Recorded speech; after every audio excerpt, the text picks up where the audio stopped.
Go into the world and tell every man that you meet, there is a man on the cross.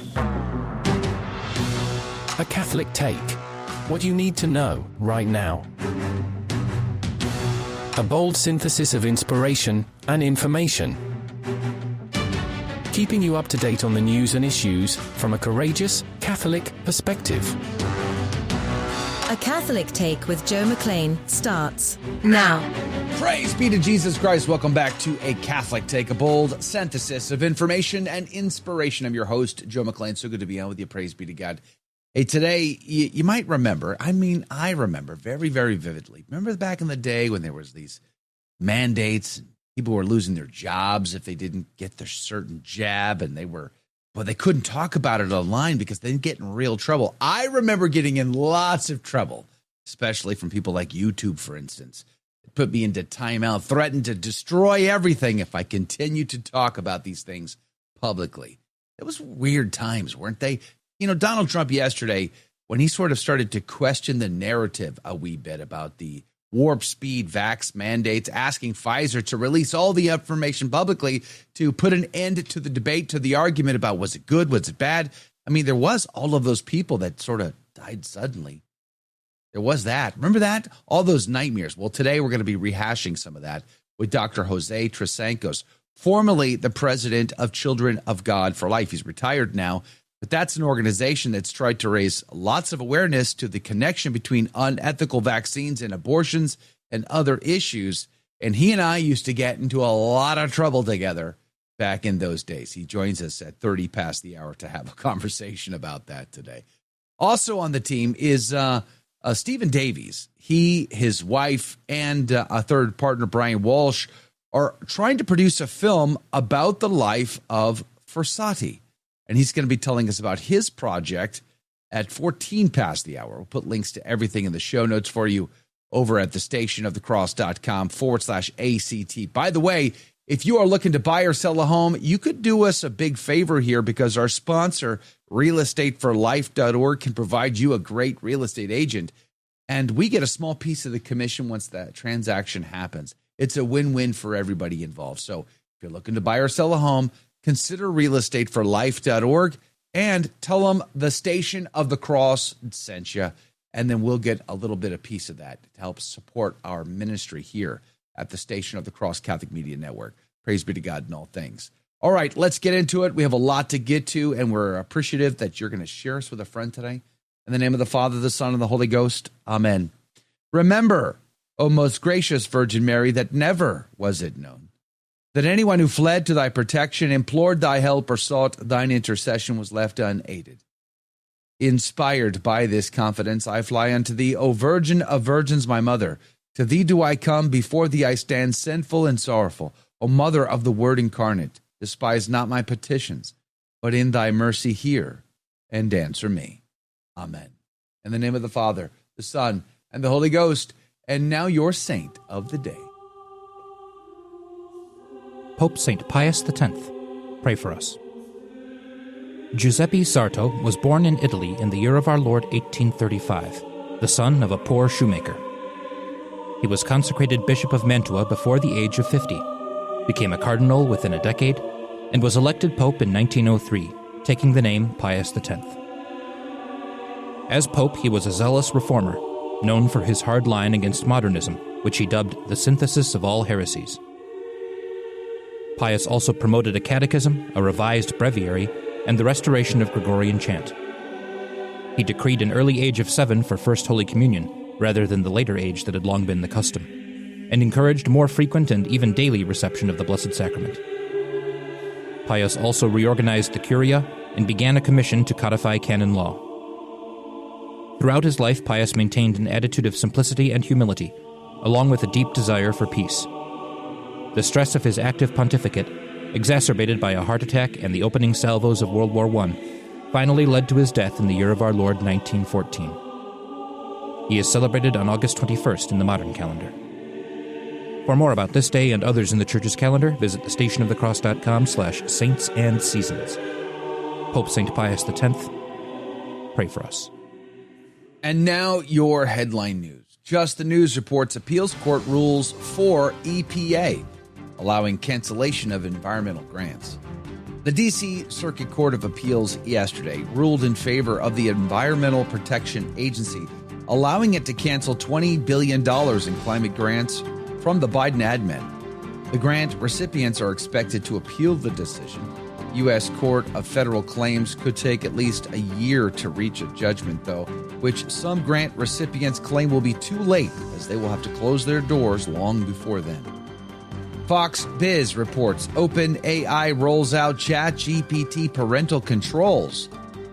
OpenAI, the company behind ChatGPT, is rolling out extensive parental controls intended to make its technology safer for teens. The launch is expected to take place over the next 120 days. Within the next month, parents will be able to link their accounts with their teen's accounts, control how ChatGPT responds to their teen, manage memory and chat history features, and receive notifications if their child is using the technology in a moment of acute distress, at least according to OpenAI. And the Catholic Vote is reporting U.S. strikes drug-carrying vessel in Caribbean. The United States military launched a lethal strike on a drug-smuggling vessel in the southern Caribbean yesterday, shortly after it departed Venezuela. The strike killed 11 crew members, reportedly of the designated narco-terrorist gang Tren de Aragua. The vessel carried a lot of drugs, Trump stated at a White House press conference just after the strike. And those are your headlines. The gospel today comes to us from Luke chapter 4, verses 38 through 44. And Jesus, rising out of the synagogue, went into Simon's house. And Simon's wife's mother was taken with a great fever, and they besought him for her. And standing over her, he commanded the fever, and it left her. And immediately rising, she ministered to them. And when the sun was down, all they that had any sick and divers diseases brought them to him. But he, laying his hands upon them, and every one of them he healed. And devils went out from many, crying out and saying, Thou art the Son of God. And rebuking them, he suffered them not to speak, for they knew that he was Christ. And when it was day, going out, he went into a desert place. And the multitude sought him, and came unto him, and they stayed him that should not depart from them. To whom he said, to other cities also I must preach the kingdom of God, for therefore I am sent. And he was preaching in the synagogues of Galilee. The Gospel of the Lord. Laus tibi Christi. Saint Bede, the Venerable Bede, would say, For if we say that a man released from the devil represents morally the mind cleansed from unclean thoughts, consequently, a woman vexed by fever, but cured at our Lord's command, represents the flesh controlled by the rulers of continents in the fury of its own lust. Saint Cyril of Alexandria would say, Let us therefore receive Jesus. For when he has visited us, we carry him in our hearts and minds. He will then extinguish the flames of our unlicensed pleasures, and will make us whole, so that we minister unto him, that is, do things well pleasing to him. Father Haydock would write, It appears that when the devil expresses himself thus, it is less through conviction than artifice. He suspected that the fact that Jesus was the Messiah, and to certify the same, he said to him in the desert, If thou be the Son of God, change these stones into bread. In the same manner, by saying here, You are the Son of God, he wished to give him an occasion of explaining himself on the subject. It's a trap, don't you see? Let me just claim, hey, you're the Son of God. And you would respond with, No, I'm not. Yes, I am. You see, it's a trap. It's a way to get verification. That's what the devil wanted. It goes on. But Jesus Christ would not accept the testimony of evil spirits, lest he might be suspected of some intelligence with them, to cause himself to be acknowledged the Son of God. From the apparent good dispositions of these people, he goes on, we might be induced to think that if Christ had yielded to their solicitations and remained with them, he could have drawn all to himself. Yet he did not choose to do this, but has left us an example worthy of our imitation in seeking out the perishing and strayed sheep. For by the salvation of one soul, our many sins will be remitted, says St. Chrysostom. The Ignatius Catholic Study Bible would say, in the kingdom of God, a leading theme in the Gospels, it is mentioned more than 30 times in just St. Luke. The kingdom of Christ is closely connected with the ancient kingdom of David. For centuries, David's empire lay in ruins, existing only in the minds of the prophets who foretold its glorious restoration by the Messiah. Isaiah 9, Amos 9, Mark 11, Acts 1, for instance. Jesus now comes as the messianic heir to resurrect their fallen kingdom in a spiritual way, ruling from his throne at the Father's right hand. His everlasting reign in the heavenly Jerusalem thus fulfills God's covenant oath to establish David's throne for all time. Like David, Christ appoints a cabinet of royal ministers, apostles, to manage the daily affairs of the kingdom. Even the international scope of Christ's kingdom was prefigured in the Davidic Empire, which not only ruled over the tribes of Israel, but extended its dominion over other nations as well. David's kingdom is the interpretive key to understand what's going on in Luke chapter 1, when the angel Gabriel says to Mary that her son will rule forever. We'll be back in 2. Did you know you can help evangelize simply by using your cell phone? The Station of the Cross is partnering with iCatholic Mobile, America's only Catholic mobile phone company. When you join iCatholic Mobile, a portion of every dollar will support our programming. Plus, you'll enjoy great service with iCatholic Unlimited 5G data, text, and talk. With iCatholic Mobile, you can stay connected with family and friends while also spreading the truth of Jesus Christ with clarity and charity. Join today at iCatholicMobile.com. There is a new project afoot, Frassati, a historical drama based on the life of St. Pier Giorgio Frassati. And there's a team that's trying to put the funding together to make this all happen. And from sunny California, Stephen Davies joins us to talk about it. Stephen, good morning to you. Thank you for your time. Thank you, Joe. Appreciate you having me on. I appreciate you getting up early today. Thank you for doing that. Praise God. So tell me about Frassati. What is this project? Yeah, so this is going to be a film, obviously based on Pier Giorgio, but we thought it was really important to tell the story, not in a documentary form, but to bring it to life, to have actors to bring it to life, to the full cinematic experience, and just tell the story of Pier Giorgio, because I think people respond to film, respond to stories more than just facts. And we need this. We need his life, his example of his life to inspire not just young people, not just the youth, but all ages, because he lives just a heroic life of virtue and charity and faith, but from just being an ordinary guy and an ordinary person. So that's what we're trying to do. We're trying to make it happen. Now, how did you get inspired to want to do this project? Yeah, so it first came when I was on a missions trip in Lima, Peru, outside of Lima, Peru, where, serving the poor with Frassati Fellowship, New York City. And we were there in this shanty town, just very poor area. We were building these houses for the families there, serving food in their soup kitchen, hanging out with the kids in town. And all at the same time, there's a spiritual side of it, daily mass, adoration, praying the rosary, liturgy of the hours, just hanging out as missionaries. But it was from that week of spending time together that I'm on my way back to New York City on the plane, and I'm reading about Pier Giorgio, because I didn't want to watch a movie, didn't want to watch TV on the plane. I'm just going to dive into his life a little bit more. And it was there that I saw that I just lived his life. And I'm like, man, I want people to experience this, because he didn't have to go to a mission trip. He didn't have to go to a different country. He did this in his hometown. He served the poor there, but he also was charitable to his family, to his friends, to everybody he met. And it's just what an inspiring guy. And also his faith too. I mean, just everything about him was just, I just saw it as a film, and I'm like, this needs to happen. And so from that point on, just kind of kept on chipping away at it. And really about, I'd say 3.5 years ago is when the idea kept on popping back in my head.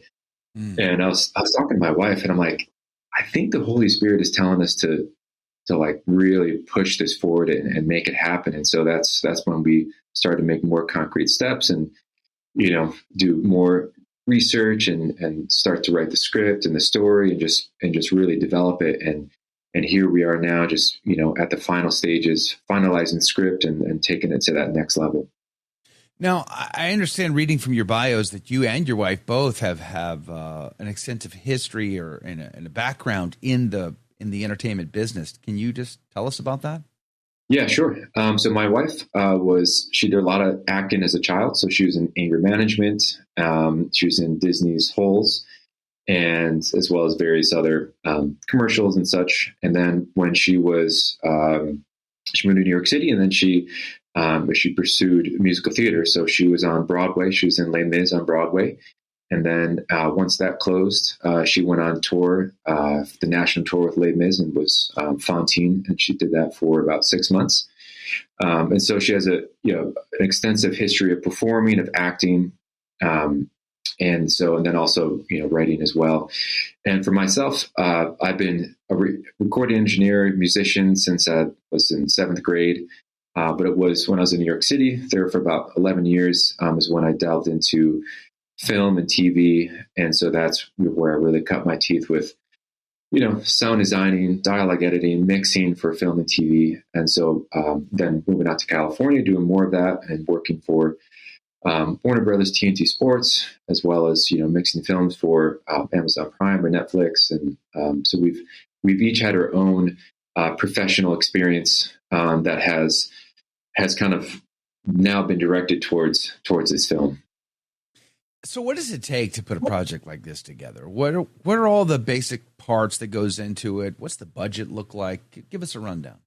Yeah. So, well, first and foremost, as Catholics, we need prayer for this because it's not just us doing it. We need people, begging God to help us and to give us what we need for this materially and also spiritually. And then right now, I think for where we're at, we need people sharing the website, subscribing to the email list, because we need to show investors and directors and others that people want this film made. That there's an interest for it and there's a desire for it. And then, of course, we need the financial side to it, because these things are pretty expensive to make. So, it's right now we're focusing on just getting, finishing development, then getting into pre-production. And so it could, it's going to be a lot of money for sure. So I don't have the exact number, but we're to make the whole thing probably in the millions for sure. Okay. And so we're looking for investors as well who would have the heart to kind of really pour into this. And really, we need saint films. We need a lot of examples. Something we talk about often, especially in our after show, we'll often talk about movies and entertainment quite a lot here. And something I will often say is, if I were George Soros, I would absolutely make movies, because the power of storytelling to change hearts and minds is an incredible medium and a tool for evangelization, but it has to be made at the highest production quality level. I mean, if I was George Soros, I would force the best in the industry to do my bidding. And it's one of the areas of Catholic evangelization that's underperforming. It's not tapped yet. We do a lot of talking head stuff. We do a lot of all kinds of other things, but there's very, very, very few people who are trying to do entertainment in a way that's compelling, inspirational, beautiful, epic, or any of that at that serious level. And so I applaud your effort to try to do that. And so But again, this is a millions of dollars type of a project. So it really does require a serious foundation of supporters to spread the word, to raise the funds, and then you're going to go after investors, I imagine, as you said a minute ago. How difficult is that process of getting investor funding? It's pretty difficult because it's a risk. Right now it's the film industry is a little tough.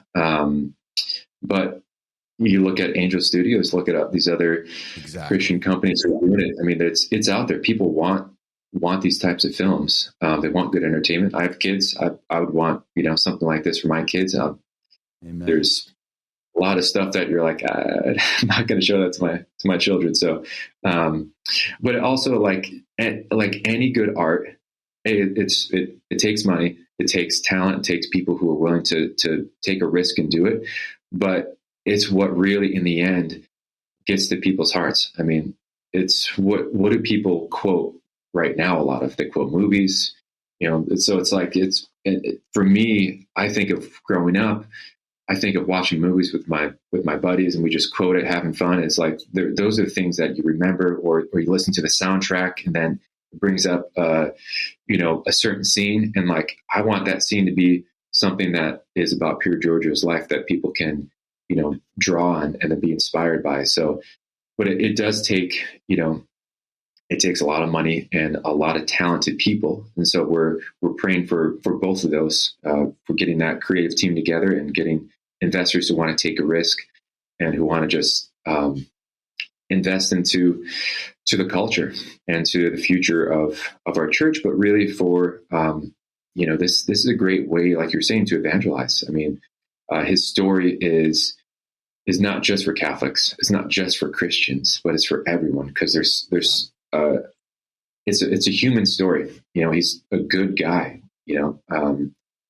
but he is Catholic, and he's. What about distribution? How do you envision distribution for this film? Will it be released in theaters? Will it be Netflix? Will it be Amazon or something like that? Or how do you see it? The goal is theaters, for sure. Theaters. I think there's something about going to a theater that is still, an incredible experience, and you want people to just be in it, not be distracted by being, on a phone or whatever at home, because that's too easy to do. If you're watching Netflix, you're not really paying attention. But the theater, that is the goal, and then from there we'll kind of see what happens. Definitely be in some sort of streaming service after the fact, so it's accessible to everyone. But yeah, theaters, that's the number one goal. And the time scale on this project, I mean, usually these things take 5 years, 10 years, maybe? Yeah. I mean, basically it kind of depends if we get those investors and get those people pretty, sooner than later to help out. But I mean, right now we have a script, so we are that took 3 years to do. So, and so probably, 5 years, God willing, sooner, but you never know. I mean, it's really, from the beginning, we've surrendered and consecrated this to our Lord through the Theotokos and Pier Giorgio's intercession. And it's really God's timing. I mean, and that's not just a pious thing to say. It's like really kind of, we're going as quick as we can, but it comes down to God's timing, to the doors that he opens. And that's what we're relying on. We're knocking the doors, but it's really kind of God leading the way with this. So will this ultimately, let's just assume you get all the funding you need. Will this ultimately be still an independent film project, or are you hoping to get picked up by some studio somewhere or anything like that? That's a great question. It could be either. It kind of depends on the investors. It kind of depends on, I'd say, the director we get. If we get picked up by a studio, awesome. But I think it's kind of too early to tell. But we're open to whatever is best for the project. Yeah. What's the best way for people to support you? Is it just through the website? Through the website, yeah. FrassatiFilm.com. Okay. FrassatiFilm.com. We're going to put a link to that in the show notes as well, but FrassatiFilm.com. Tell your friends and your family, support them if you can. Yes. Join their email list and spread the word. That'd be amazing. FrassatiFilm.com. I would love to see this movie become a finished project that we can maybe host in a theater somewhere. That'd be amazing. Praise be to God. But Stephen Davies, I appreciate you getting up early today and sharing your project with us. God bless you and God love you, my friend. God bless you. Thank you. I appreciate it. Praise be to Jesus Christ. Welcome back to A Catholic Take, a bold synthesis of information and inspiration. I'm your host, Joe McClain. Here are your headline news. The Hill reports Kraft Heinz undergoes blockbuster merger. Kraft Heinz is splitting into two companies, actually. A decade after a merger of the brands created one of the biggest food manufacturers on the planet. One of the companies, currently called Global Taste Elevation Company, will include brands such as Heinz, Philadelphia Cream Cheese, and Kraft Mac and Cheese. The other, currently called North American Grocery Company, will include legacy brands like Maxwell House, Oscar Mayer, Kraft Singles, and Lunchables. Officials will name their companies sometime later. Breitbart reports European activist uses AI facial recognition to out ICE officers. Dutch immigration activist Dominic Skinner claims to have used AI to unmask at least 20 ICE officers who were recorded wearing masks during arrests. Skinner, who is part of a broader online campaign called ICE List, says his team of experts can reveal an officer's face using AI if 35% or more of their face is visible in a video or image. ICE spokesperson Tanya Roman defended the use of masks, stating that they are for safety, not secrecy, and that campaigns like Skinner's threaten officers' lives. And the Catholic Herald reports intimidation campaign clears Catholic residents from a Belfast home project. Only one Catholic family now remains in a new housing development in North Belfast in Ireland after a series of attacks and threats forced others to leave their homes. The situation escalated last Thursday when 3 properties were targeted, forcing more families to flee. The PSNI confirmed it had strengthened its policing footprint in the area, saying intimidation of any kind has no place in society. Every individual has the right to live in peace, free from fear, in their own homes. Close quote. Those are your headline news. RFK Jr.'s stirring the pot up. Speaking of stirring the pot up, I see RFK's still going after the vaccines. Praise be to God for him. Have a listen. The vaccine is ineffective for the first 6 weeks after the first shot. I'm assuming a 2-shot, a 2-dose vaccine like Pfizer or Moderna. And that during that period, the COVID infection rate goes up and the death rate goes up. And there was a lot of controversy started under the Project Warp Speed from President Donald Trump and his first admin that led to vax mandates all across our country under the Biden admin, that led to people losing their jobs, that led to people losing their lives. And back in those days, I would often have conversations with Dr. Jose Trasancos, then president of Children of God for Life, which is a pro-life worldwide leader in campaign for ethical vaccines, medicines, and consumer products that preserves the dignity of human life. We're going to link to it in the show notes for you today. But I used to get into a lot of trouble when I used to speak about vaccines. YouTube would put me in timeout and threaten me all the time. But Donald Trump is, I guess he's been pushed to the point now where he's starting to question some things. As we reported in the news yesterday, he has asked Pfizer to release all of their records to the public, not just to him, to prove that the vaccine was successful. To talk about it is Dr. Jose Trasancos. Good morning to you, sir. How are you doing? Thanks for being on with us. Good morning. Thanks for having me on. I guess now that you're retired, you're probably skydiving or shark fishing or something every day, enjoying life. I don't know. But boy, I remember going back to 2020 to all the way to 2022. If we dared talk about it in public, I would just get phone calls, hate mail, and then YouTube would threaten my existence. It was a rough time. And now that we're like all these years sort of past it, it almost feels like surreal. Like that time almost wasn't real. How do you look back to those days? I would pick the exact same word. It is surreal looking back on the last 4 years.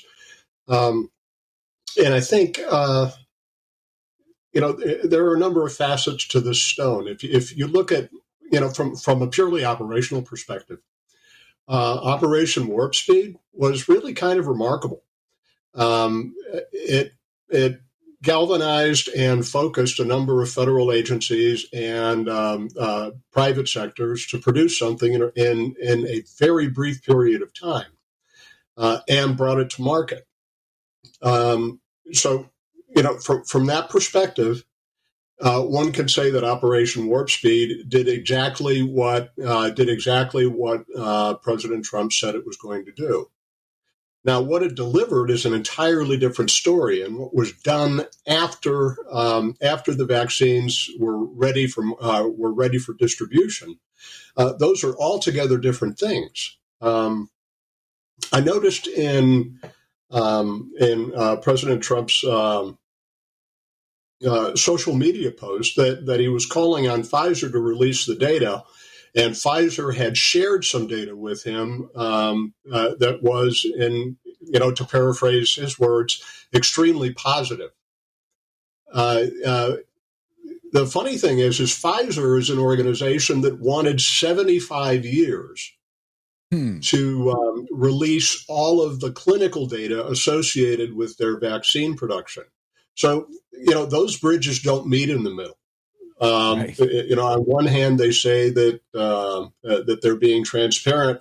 On the other hand, they petitioned the court for 75 years to release all of the clinical study data. Isn't that something? 75 years. I mean, that should be very telling. If they don't, either A, they needed a lot of time just to figure out how to do all of this, or B, they were hiding something. I'm not sure what a C would look like, but 75 years feels like, why do you need 75 years to tell us what's in this? And from the beginning, from day one, this was part of our conversations back in those days, there was a clear connection to abortion. And this is why Catholics were raising the alarm. This is why Catholics were standing their ground and being fired over it. And then we might remember, and the Children of God for Life did a lot of reportage on this, that the Vatican, Pope Francis, came out hard against any Catholics, trying to, guilt them in. I would say it that way. Try to guilt us into getting that shot. I had bishops tell us that we better get that shot, or else, if by the time we get to the hospital, it'll be too late. Shame on you and what you're doing to your neighbor. Remember all of that guilt that we were placed on us? It seems so incredible to me, that time, that period of our history, not all that long ago. And Project Warp Speed gave $1 billion of our tax dollars to these companies so that they could do who knows what, because they haven't told us. Right. And it's interesting what happened to those companies. If you look at Moderna was basically a penny stock before COVID. Oh, wow. And about a year into the pandemic, they were trading at an all-time high of about $360 per share. That was an enormous increase in shareholder value to anybody who was holding Moderna stock. I know I bought one share so I could go to a shareholder meeting. Really? Yeah, and the increase in the stock price was spectacular. Stefan Bancel, the CEO, became a billionaire virtually overnight. And he has an interesting history with COVID. The virus was not as novel as the quote unquote science would have you believe. There's a patent that dates back to 2016, I believe. It's either 2016 or 2017. Stefan Bancel is named in that patent, and that patent. Part of that patent is a sequence of 19 nucleotides that is specific to the COVID-19 virus, to the SARS-CoV-2 virus, and it does not occur anywhere else in virology or in biology. So, there are still many stories to be told as it relates to the pandemic and the emergence of SARS-CoV-2. Also, remember, people were speculating about SARS-CoV-2 being the product of a lab, that virus did not emerge naturally. Anybody that even talked about that theory, just wanted to engage in that conversation, was immediately branded as a wacko. I remember, yeah. And And as it turns out, all of those conspiracy theories turn out to be true. Right. Yeah. Funny, isn't that? And you mentioned Pope Francis, the guilt, the coercion, and, all in the name of quote unquote public safety. Exactly. And our obligations to our fellow man. That's how Pope Francis put it. It was an act of mercy. And that Catholics should embrace that vaccine for the good of their fellow man. And we didn't even know what was in it. And we were very concerned about its connections to abortion to begin with, and how they used aborted fetal cells for the development of this vaccine, which we didn't want to be a partaker of. We didn't want to be a partaker of that. And then let alone not know what this thing is and what its lasting effects are. I mean, I've had so many conversations about this. People, just the people who lost their jobs over all of this, people who were harmed by it.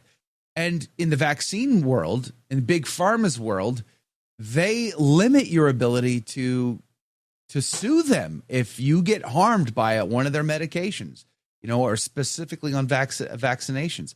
It becomes a real issue for so many people. And here was the Pope trying to get all Catholics everywhere to get this shot. I mean, it was just like a real guilt trip. And it was really a difficult time. So many were being fired, and it was the Pope being quoted while they were being let go. It was just a really bad time for us all. But can you just go back and... Absolutely. The damage, lives were upended all over. Careers ended, and there were military objectors that, people in the military that had, I worked with enlisted, and I worked with officers in preparing cases for exemption, and uniformly, at least the first pass through for the first year or so, they were rejected out of hand. Completely outside of the established process. And a lot of these were career service members serving our country. And we also had people in the private sector where lives were upended, careers ended, lives were, and actually lives were lost. Careers were lost. People had to suspend their education. This was an amazing example of coercion across a vast scale. Yeah, really crazy to me. One of our insiders in the chat box right now says he's still in related lawsuits over the loss of his career. Today, right now, he's still dealing with it. It's insane.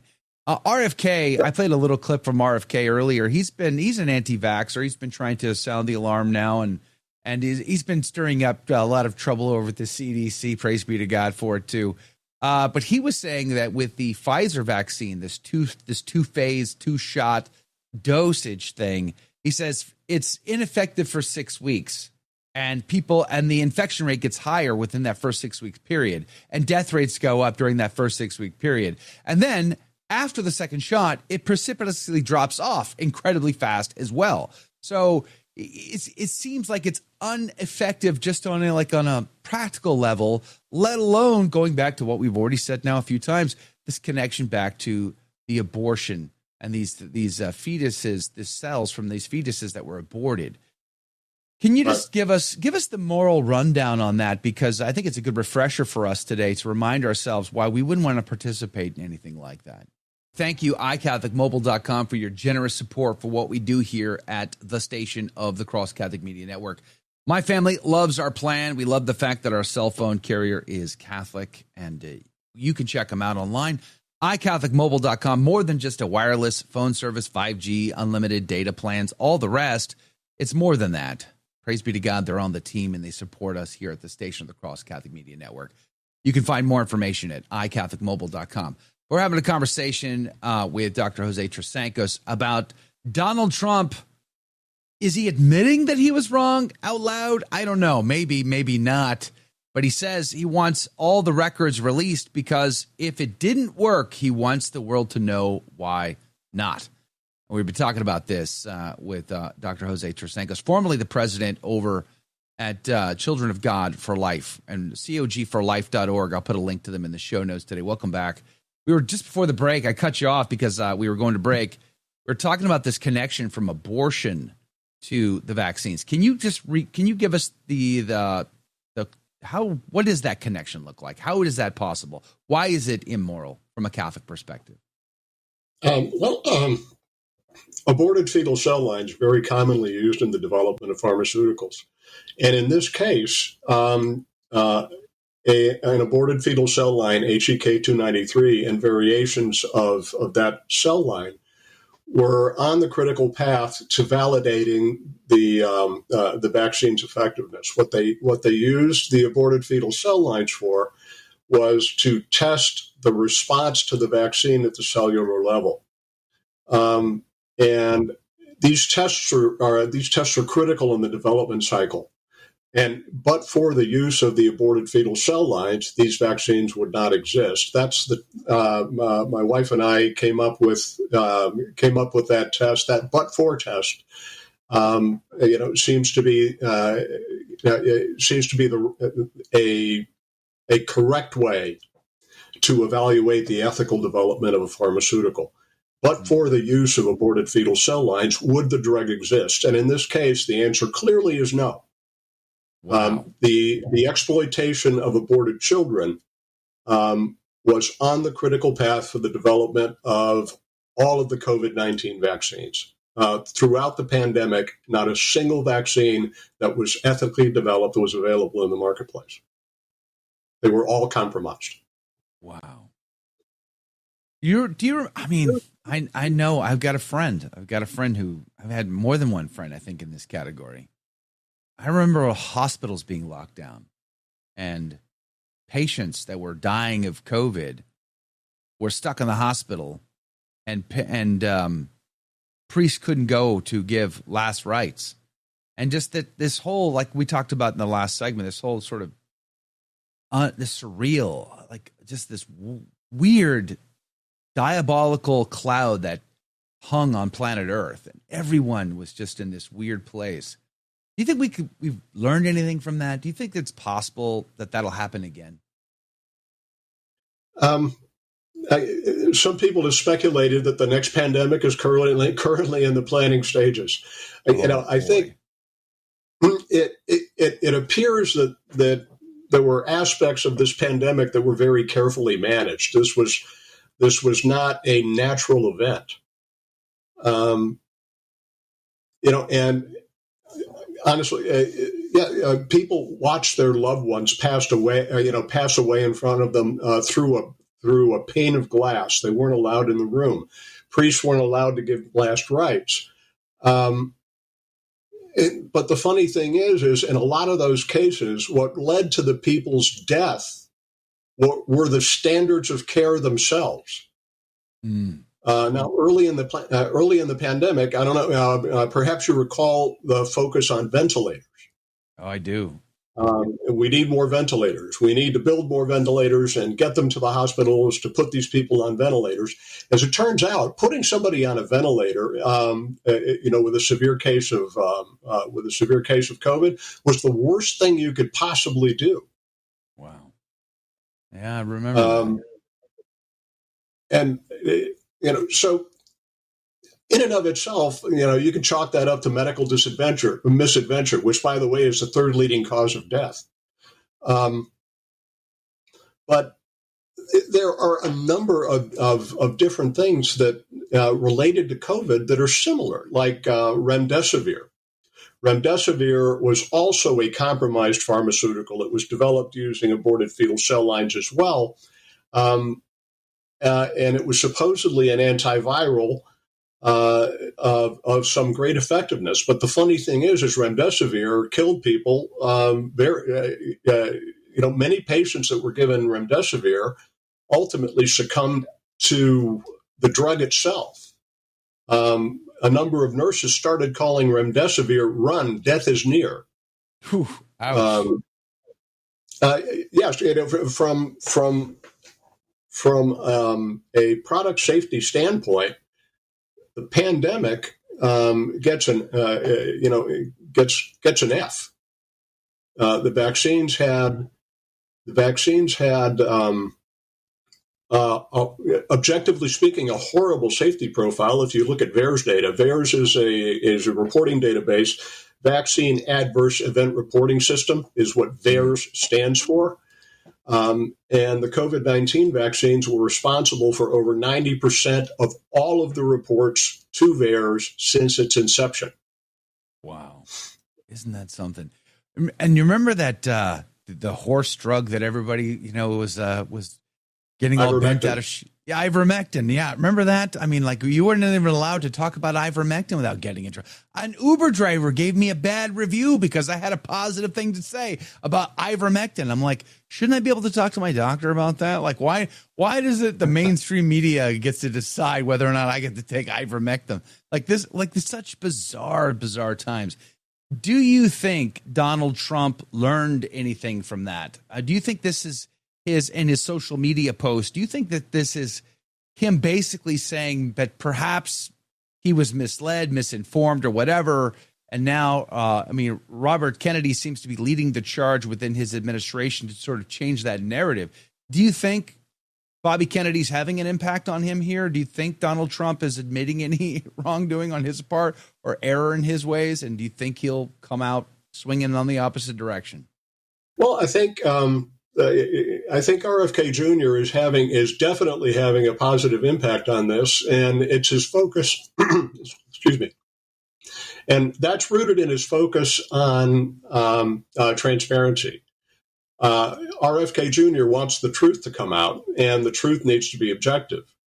One of the things that we saw throughout the pandemic was basically science lost its soul. They compromised their integrity. They were caught a number of times making up information, making up data, changing the outcomes, irresponsible analysis. I corresponded with one of the authors of a scientific paper. I had an issue with something in their statistical abstract. What they were claiming was a positive relationship to one of the vaccines, a positive outcome. And they pointed to an analysis where the upper bound, the confidence interval contained 0.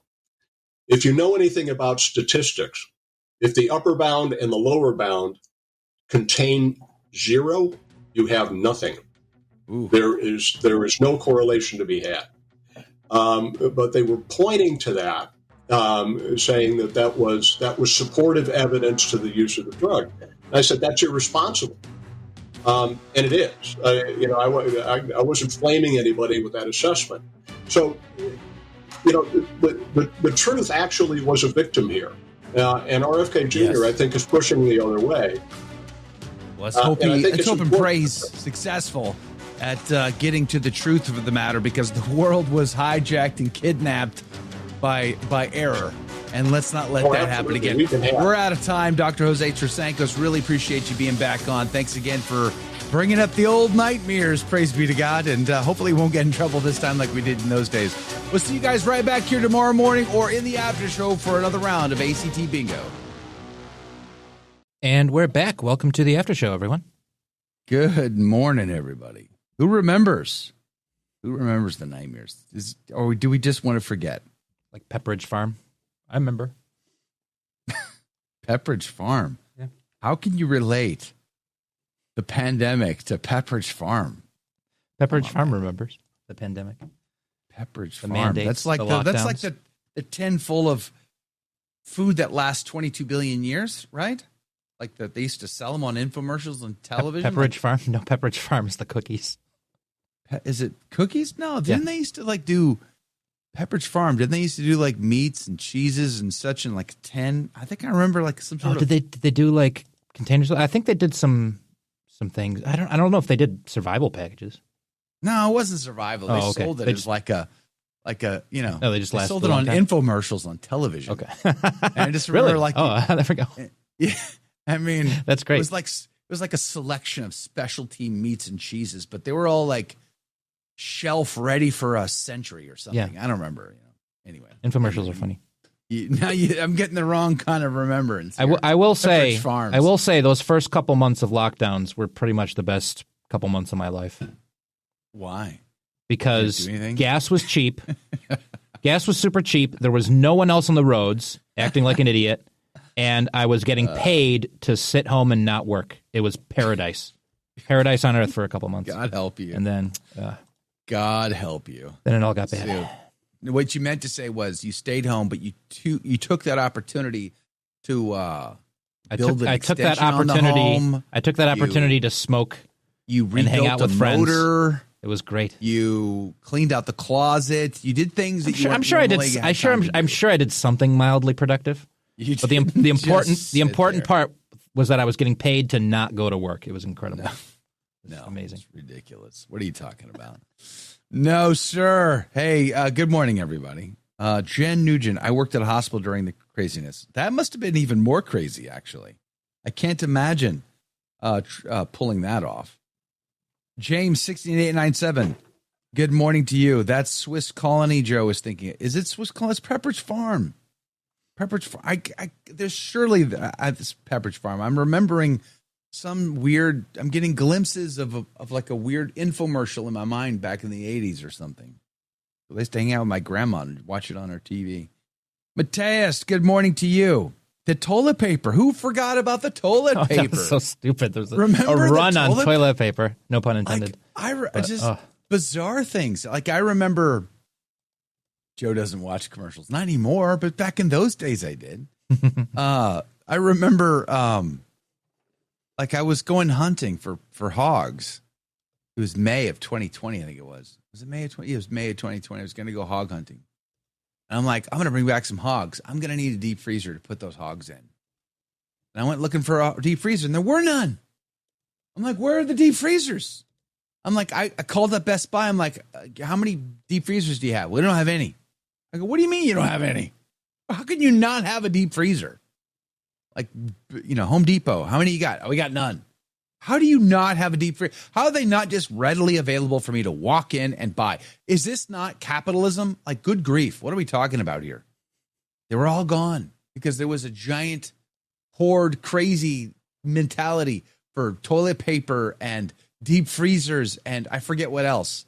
Like, absolutely bonkers. By the grace of God, somebody very generously donated their deep freezer to me and my family.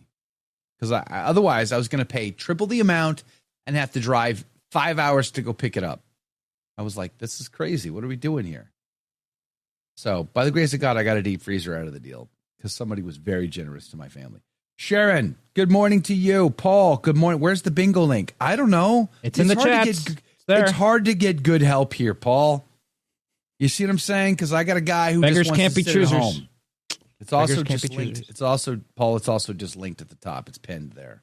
So all you got to do is click on that. You're in business. T-Storm, good morning to you. Yeah, Pepperidge Farms is cookies and crackers. It's not pepperoni and cheese. Am I just not remembering correctly? It's probably the creatine. I haven't had enough of it, I guess. Okay, how can I know if Joe stabs his heart when the bingo card is open? I can't do both. Does someone know how to do both? Open it in a new tab. Open it in a new tab. There you go. There you go. Just got to flip between them. Whether or not I stab my heart, you have to be here. You got to be around. You got to watch it. You just got to be on the lookout at all times.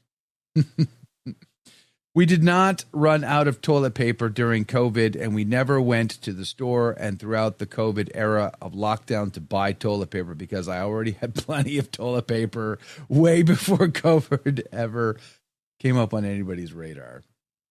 We now don't have toilet paper shortage problems in our house because ever since we have been buying, truckloads full of toilet paper, just in case that ever happens again. We generally have a nice supply of toilet paper. And we also have a nice supply of stock of food, too.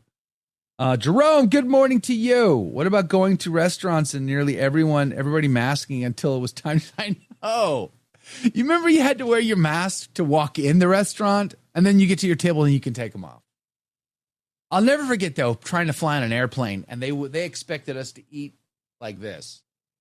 I mean, yeah, absolutely. My favorite, bonkers. my personal favorite was orchestras wearing masks that had holes over the mouths to play the instruments.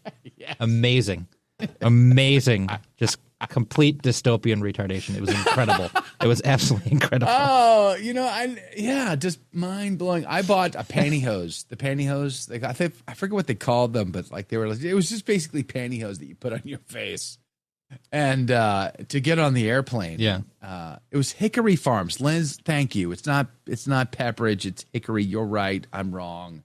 It's Hickory. I'm thinking about Pepperidge. I guess is just cookies. Whatever. Okay. But yeah, I remember like it was completely like see through and you could breathe through it. And nice. Oh, yeah. I mean, it's like, I'm sorry, dear airline company. Are you concerned about people getting sick or not? Because to me, what it looked like was you just wanted to stay in business, which I want you to stay in business too, by the way. I don't want you to go out of business and lay off all these people. But, it's just this virtue signaling nonsense was just shallow and weak. Because you're cramming us in shoulder to shoulder to shoulder. You weren't willing to sacrifice a seat in between people because that would cost you too much money. But you want us to wear this stupid mask routine that actually statistically didn't help anyway. Like that's disingenuous. And I just like that. So, pick a side. Do you want to stay in business or do you want to care about the vaccine spreading? You just don't want to get sued probably. Like it was just all shallow virtue signaling, not actual concern. Because and I what I said in those, like maybe after the first month or two, I was like, the worst thing they could do is cram all this down our throats. The best thing they can do is just keep us aware of what's going on, because I think people genuinely like get concerned, like, oh well, what can I do to help? I'm going to stay away. Like I don't need the world to tell me to stay 6 feet back. I might come to that conclusion all on my own, and I think neighbor wanted to help neighbor. At least, here when natural disasters happen, neighbors get very helpful. They want to help their neighbors out.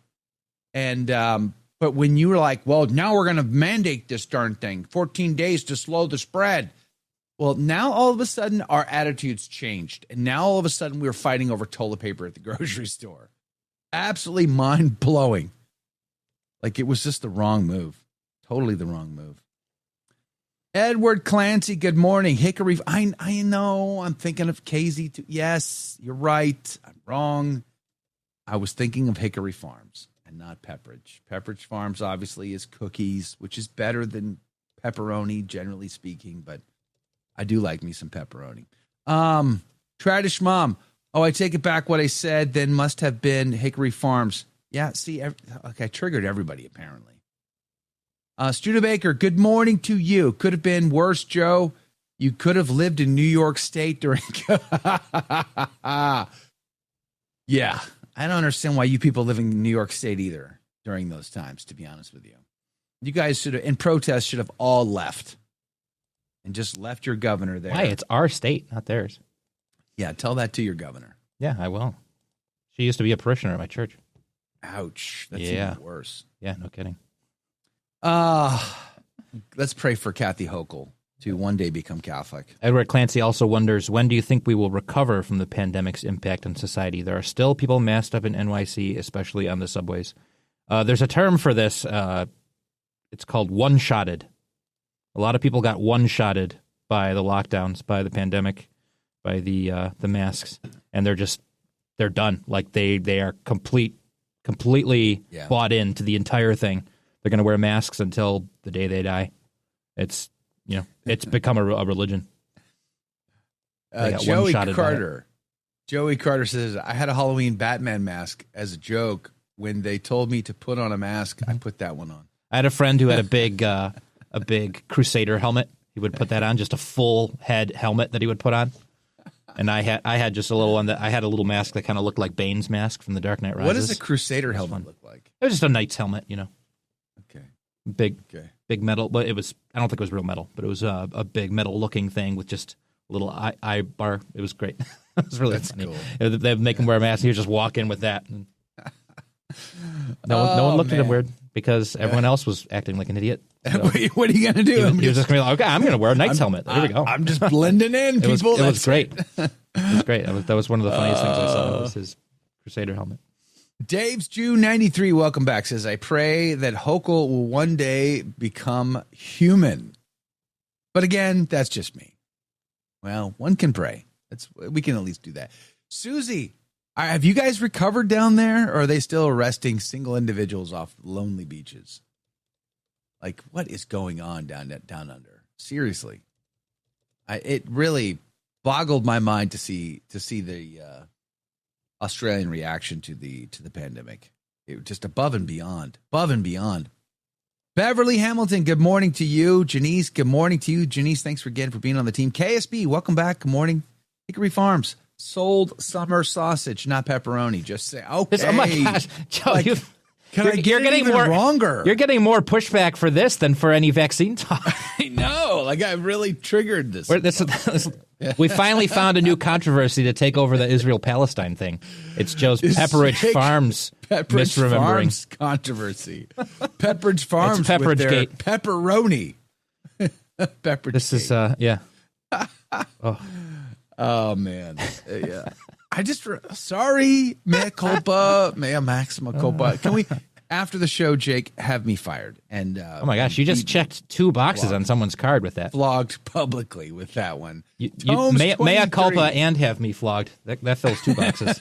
We're gonna get a bingo soon here. Tomes 23 says, I avoid the mask. At least we know we cannot trust. Okay. Roxanne, good morning to you. Some students wear a mask to take their makeup test when they are actually sick as a courtesy to others. And that's fine. Before the pandemic, a lot of people wore, usually it was Asians for the most part. They would wear masks traveling through airports. I'm like, whatever. I didn't ever have an issue with it. And I wouldn't have an issue with it today if it wasn't such a crazy dystopian, weird thing that they crammed down our throats. Because statistically, the masks that people wear don't actually prevent the transmission of the sickness. I remember we were putting on T-shirt material and just all this stuff, and like those regular, surgical masks, they weren't very helpful. You had to have what do they call them? Someone's going to get on me on this one too. M90 mask, maybe is what they're called. I forget now. Maybe M95, one or the other. M95, I can't remember it was something like that. Like you had to have one of those or better. Like those are the ones that would actually be more effective. Most of them totally ineffective. And what's worse was bacteria would grow on these masks and people would be wearing them day after day after day after day after day after day. And that was causing lots of problems. So I don't have a problem if someone wants to wear a mask. God help you. God bless you. God love you. But don't go cramming it down your neighbor's throat. That's my point.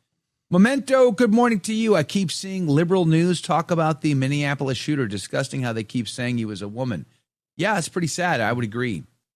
The thing about the masks is a lot of people wouldn't be wearing it if it didn't give them something to feel morally superior about and try and cram it down people's throats so they can get over not having been made a hall monitor in high school.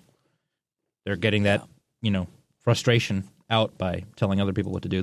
We saw this, and people love to bring up Soviet Russia, that this is how people were. They would inform on their neighbors just to feel powerful. Right. Right. This is we saw the exact same thing. This is part of human nature, And it happens in the U.S. too. It's not a Russian thing. Part of human. It's not an East German thing. It's a human thing to just betray your neighbor for the clout.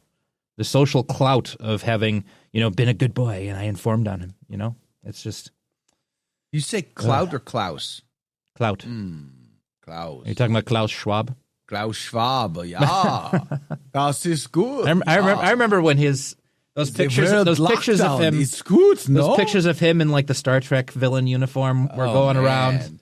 Yes. And people were like, he's the Antichrist. He's the Antichrist. I'm like, everyone in the world hates him. How can you be the Antichrist? That's right. That's not how that works. Stop it, Jake, with these factoids of yours. Okay? Stop stirring the pot up, pal. Listen, Klaus Schwab was the arch villain of the world for a time. Yes, he definitely wasn't kind of just he lived it up. public with his, face. I know. Remember, like his James Bond 60s. That's why I can't take him that seriously. Like outfit. Like, you gotta be kidding me. Like, yeah. Does this guy know, or is he trolling us? That's like, what is he doing? I know. That's why I can't like take him that seriously as the world's ultimate supervillain. It's like I'm more scared. Good. I'm more scared, if I could be scared of it, of like someone like Donald Trump being the guy. Because people like him. He's got a lot of fans. He dresses in a suit. He looks normal. That sort of thing. That's why he's scarier. Klaus Schwab, he looks like he stepped out of the original series, Star Trek. He bought into his own crazy though. You ever listen to his talks? He was out there. He was. Of course he was. He was batty. Totally batty. Oh yeah, I'm not defending him. I'm just saying that why do you love Klaus Schwab? That's all I'm asking. No, I just love him. I just love his look. Did you get the tattoo of his face on your chest? Joe, or something? I just love his drip. Why? We're gonna learn it. We're gonna learn a new slang term today. Drip. He's got the drip. He's got that Star Trek mirror universe drip going on. See, back in my day, we say he has the juice. There you go. See, well, juice drips, right? It all makes sense. It's all connected. Juice drip? It's all connected. All slang's connected in the end. Chris Lopez, why do I feel like you're triggering me here? Why do I feel manipulated by you right now, Chris Lopez? Says, good morning, Joe. Which movie did you like better, Tombstone or Wyatt Earp? Why do I feel like I'm being manipulated by that one? What are you getting at there? I mean, clearly there's only one correct answer to that question. Clearly. Right, Jake? My answer is going to be Tombstone because I just love Val Kilmer as Doc Holliday. I got to go with Tombstone. I'm your Huckleberry. I think there's an answer to that question. It's Tombstone. Tombstone is the answer. Yeah. Clearly, Tombstone's the answer. But I got to say, I did like old what's his name as Wyatt Earp. Oh, sure. But I'm just saying, like, you're adding. I mean, like, it's not just Val Kilmer; it's the whole cast, and you've got It's Tombstone. It's got to be Tombstone. I mean, Johnny Ringo, Michael Biehn as Johnny Ringo. He's so good. A Navy SEAL going up against Doc Holliday. Of course, Michael Biehn is Terminator. He's only been in like 4 movies, and they're all like 4 incredible movies where he gives an Oscar-worthy performance. Like, who didn't love great. The Rock? He was in The Rock. Yeah. He reprised his Navy SEAL role in The Rock. Mm-hmm. He was amazing. I like that. But of course, his role in Terminator was like his probably most iconic. Ooh, M. Proximus is going further. He's saying Wyatt Earp was propaganda. Come now. How was it propaganda? It was great. It was like Horizons, but with a younger Kevin Costner. What's wrong with that? Napoleon Solo says Klaus Schwab is really Mike Myers. Yes, exactly. Get in my belly. Yeah, remember that from Mike Myers? Man? Now it's the time on United Nations when we dance. Douglas is called bingo. Well, Douglas, do you know what you need to do? You know what you need to do, Doug. You got to send the card in. It has to be confirmed. And then after we confirm it, we'll tell you what game we're going to play next. Mm-hmm. Joe is getting under Jake's skin a square. Yes, that should be a square. I like that idea. That would be good. That'd be a good idea. Gregory, good morning to you. Schwab looks like he is melting. Thankfully, the world has been saved because Klaus Schwab is retired. So the Antichrist is no more. We don't have to worry about it. And by the way, God rest, what's his name, soul? Val Kilmer. What a tragedy, huh? Man, who didn't love Val Kilmer? It kind of reminds me of, what's his name, who was in Airwolf, the pilot in Airwolf. What was his name? He had a similar thing, like where his voice went out or whatever. Like and you never heard from him. Jan Michael Vincent. He had severe alcoholism, as I recall. Yeah, that was a big part of it. Yeah, God help him. Good old Jan Michael Vincent. Did he pass? He might have, but I'm not sure. Vincent. Let me look it up. Jan Michael Vincent. I don't know. Doesn't Jake loses his cool count as Joe getting under my skin? I have that as a square. No, those are two different things because you lose your cool all the time with the poor people in the chat box. Yeah, that's fair. So we'll have to add a specific specific card. 2 boxes. Jan Michael Vincent, man. And remember how they ruined Airwolf, like with a whole different crew? Like, what are you doing? Stop this nonsense. Jan Michael Vincent passed in 2019. God rest his soul. He had a golden. Oh, yeah, he had a Golden Globe nomination for Best Supporting Actor in The Mechanic. Do you remember Jan Michael Vincent and my brain? God help us all. It was the Stuntman movie with Smokey and the Bandit dude. Why can't I remember the guy's name? What is wrong with me? I know you guys are all going to put his name in the chat box now. I'm going to feel like an idiot because I can't remember such an icon's name from Smokey and the Bandit. Oh, Burt Reynolds? Yes. Thank you. Oh, okay. Burt Reynolds. I thought you were talking about what is wrong with me? Jan Michael Vincent, Burt Reynolds, they played in a movie together about stuntmen. When the old guy stuntman was being replaced by the young guy stuntman. And then they did a stunt together. Who remembers that? Jan Michael Vincent. God rest your soul. By the way, speaking of actors that have died, did you guys catch Graham Greene dying? The, from Dances with Wolves fame? Wasn't he also in, what was that movie that came out maybe a little more than a decade ago? The Shack. Remember that? The Shack? It's like a Protestant film, but it was like very powerful. Creatine overload. Maybe it's an underload. Maybe that's my problem. I don't know. Or I'm just old and you shouldn't get old. I don't recommend getting old. It's not really good for you. William Jones says Val Kilmer owned Doc Holliday, but Michael Biehn as the perfect foil as Johnny Ringo. That rivalry is deep and ironic. It's deep and ironic. How is it ironic exactly? Tatanka, exactly, Mac. Who doesn't love Wyatt Earp on the Western Plains, learning to speak? I guess it was Navajo. Was it Navajo? I forget. Tatanka. Oh, man, Dances with Wolves. Whew.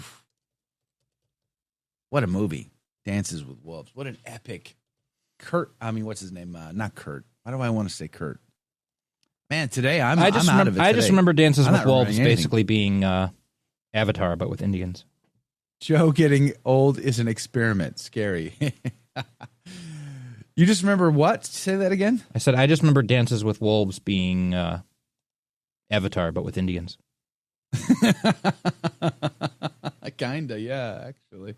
Oh, the Europeans, the Americans, the white man is so evil. I got to go side with the natives because they're innocent, noble savages who are much better and much more moral Kevin and Costner. upstanding. Thanks, Roxanne. Yeah. Yes, pretty much how it went. That was a good summary right there. You don't really need anything else. Just that basically. That's so many movies.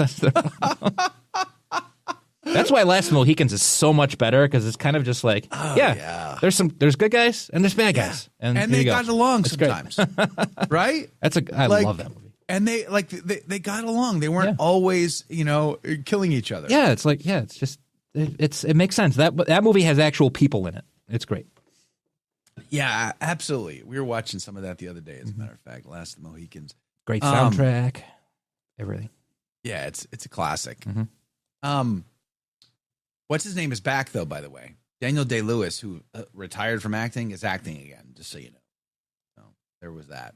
Graham Greene was in Maverick with Mel Gibson. That's right. That's true. He's been in a ton of things. God rest his soul. There was something I was gonna say about that. Oh yeah, you reminded me. There is a DNA scientist guy we've had on the show before. Maybe I'll get him back. He's with Answers in Genesis, so he's a proddy. So take that into consideration. But he is a DNA scientist, and his work is based on the science. It's not based on his evangelical perspective. Although he does compare the scientific results to genealogies in sacred scripture, which I find incredibly fascinating. So I do encourage you to check him out. Nathaniel Jeanson is his name. I've interviewed him a few times. I've read his book as well. And right now he's like hyper-focused on pre-Columbian America. So before the time of Christopher Columbus. What did the people look like? Where did they come from and when did they get here? Before Christopher Columbus ever shows up in 1492. Based on DNA. And his findings are absolutely fascinating. Like, for instance, we were just talking about the indigenous people on the East Coast, like the Massachusetts, for instance, and others through that were all over New York and Massachusetts and Vermont, New Hampshire, all these places. They don't get there until very recently. They were not there thousands and thousands of years before Christopher Columbus. They show up fairly recent in the time scale. We're talking 900s AD to Christopher Columbus's time. That's when they show up in the Americas. Their own records seem to indicate this, and compared that to DNA studies, it seems like they're a very recent origin. And the attacks like the Comanches and the Aztecs and all these other tribes, they were coming in. There were people that existed before them, and these people show up and start slaughtering those people and whatnot. So you really should check out Nathaniel Jeanson and watch his videos. You'll find them utterly fascinating. I should get him back on the show sometime to talk about that, because I'm always really, really intrigued by all of that. Let's see here. Sigh, when you hope and wait for someone to lose their cool. Well, just hold off, T-Storm. Give it a sec. Yeah. Jake is notorious for absolutely losing it. But I do have to try and help Doug Ramikis get a screenshot of his card. So if you're on your iPad, does anyone know the button combination or whatever for a screenshot on the iPad? I do not, because I'm not an Apple person. Well, yeah, I know. Sorry, on Douglas. iPhone, I was thinking you were on a computer. That's where the print screen button is. But if you're on your iPad, just Google it, Douglas. Just go to YouTube or go to Google. I'm trying to crowdsource the help for him here. Go to ChatGPT or something. Ask the robots. Go. How do I screenshot an iPad? Now, I know on an iPhone, it's the power button and the low volume button. You hold them down at the same time? Okay. You push them at the same time, and it does a screenshot. Yeah. Maybe that's the same on the iPad. I don't know. You're going to have to try that out. He says he has the screenshot. Yay. There. All you got to do is email it to act@thestationofthecross.com. Jay Thor, thanks for being on the team. You are amazing. Really appreciate your support. It is intriguing, isn't it? I do agree. Graham was in the in the Green Mile too. I forgot about that. You're right, Mac. He was in the Green Mile. Ringo Holiday says William Jones rivalry was ironic because they are almost the same. Holiday still maintains a thread of virtue. Ringo does not. That small degree of difference makes all the difference. Did you guys ever watch the behind the scenes when Ringo, what was his name again? Why can't I remember any names today? No names. It's like complete blank. Johnny Ringo?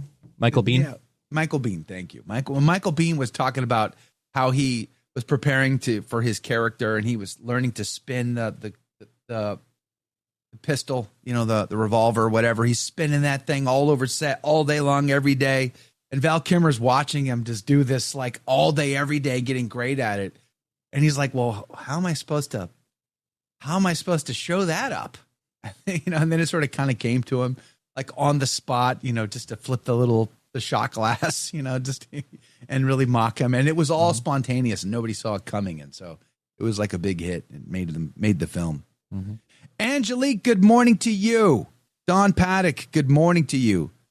Which one drives you crazy? The one person in the car wearing a mask? Come on, what's wrong with that? Clearly they can get themselves sick. They're just trying to protect themselves against themselves. Seems reasonable to me. Patty says, wasn't Bishop Strickland canceled because he wouldn't shut down for COVID? He did shut down for COVID, though. I was lucky enough to go to an outside mass during COVID. He was ordered by Cardinal DiNardo to shut all the parishes down, which he did do. He didn't want to do, but he did do it. And then he realized that he still had to provide for his flock, so he did what he could during those times. But in fact, he did shut down. Everyone did. They were forced to. I mean, it was the lawyers. It was the lawyers and insurance that made that decision. Well, we don't have any money. We've been paying out all this money for, sex abuse claims. There's no more money for you to be paying out for COVID claims, so you better shut down your doors. And that's exactly what they did. Mm-hmm. Angelique, good morning, says tinfoil hat on. Maybe looking at Operation Warp Speed has to do with locking people in at work next time instead of out. No, that would be Jake's biggest nightmare right there. Locked in at work. Locked in at work? I know. At work. You can't leave, and you might as well work. I would put the no smoking rules to the wind if I was locked in at work. Be like, okay. The boss would walk into a smoky-filled production studio. Be like walking into a bar in 1940. Great. Jake's over there choking and dying. That's all right, though. Gregory, what about obedience? They had to shut down and listen to the Pope. They did, didn't they? Did that directive come out, or was it kind of a hive mind groupthink type of thing?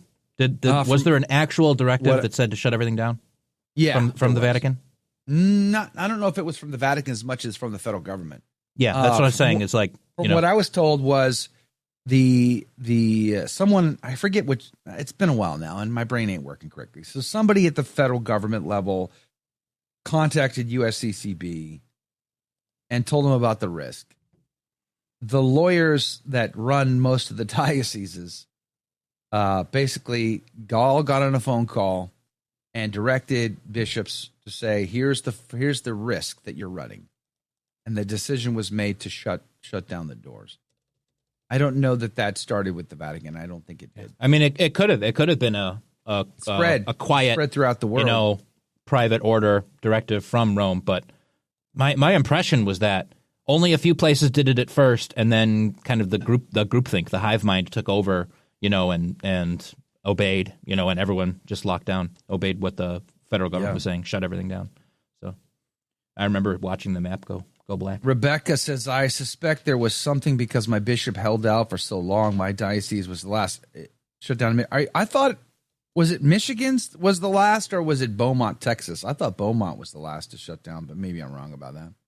But good for your bishop if he held out. Praise be to God for him. Holding out for as long as possible. Kevin Jabbar, good morning to you. Graham Greene was also in the Yellowstone prequel 1883 and Spotted Eagle, who tells James Dutton, in 7 generations my people will rise up and take it back from you. I have not watched Yellowstone. I have not watched 1883 or any of the other spinoffs. Should I? No. Are they good? No. No, they're not. Are they? Libtard propaganda. Is it really? Oh, yeah, 100% libtard propaganda. Oh, man. Also inappropriate. Is it really? Yeah. But you can filter them, I think. Yeah, you could, but filtered libtard propaganda is still propaganda. If you're gonna watch terrible propaganda, go watch like a better older film that had propaganda in it. Like go watch libtard propaganda. There's plenty of films that you can see back then are propaganda, but they're better made. Back in the 80s and 90s. Just watch one of those. All right, well there you go, folks. I guess that's a good reason why I haven't watched it. Yeah. It's too bad though, because I think I'd be into kind of that. Oh yeah, sort of historical fiction setting. Like I think that would be cool to me. That's what's sneaky about it. Although it's pretty blatant once you see it. Libtard propaganda, apparently, so I can't do it. Yeah. Hey, Bob. Good morning to you, Bob Spinelli from in Pennsylvania. The governor claimed afterward that it was never an order to shut down, but a suggestion. Right, one that comes with I was just being following arrested. Suggestions. Ja, boy, ja, das ist gut, no.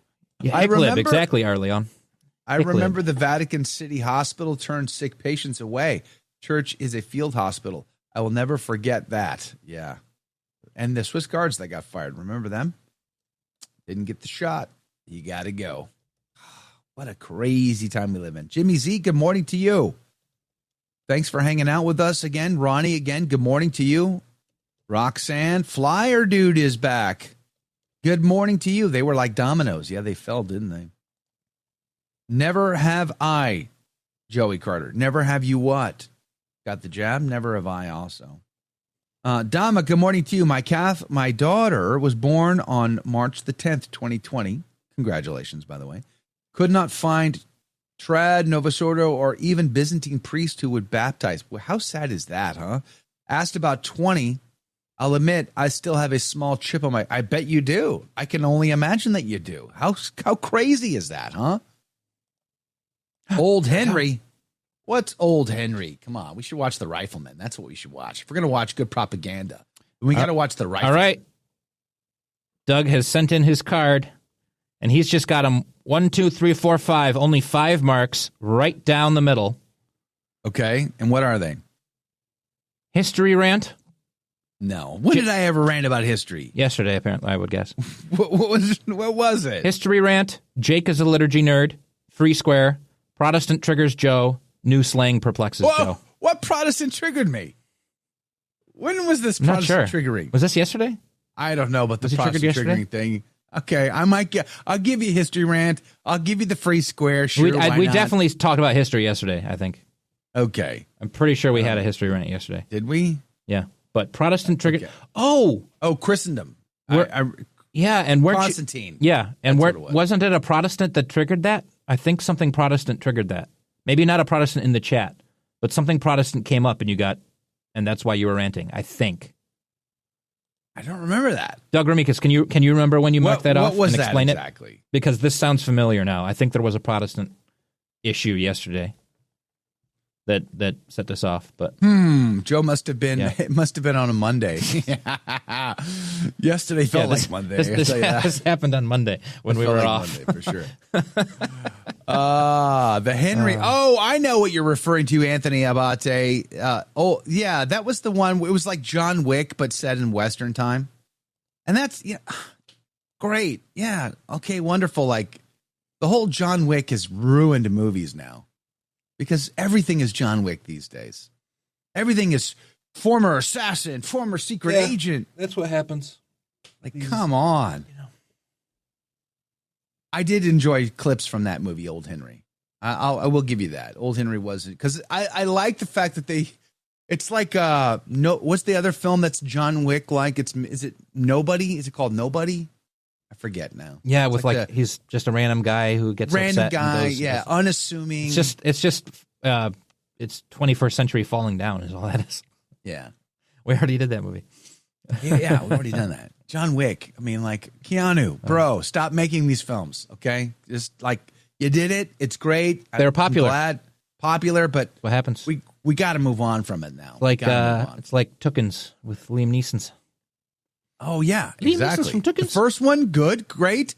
After that, Liam can't do anything other than that now. My favorite, is it the first movie or is it one of the sequels where he's jumping over a fence and there's like 15 cuts for him jumping over a fence? It's something ridiculous.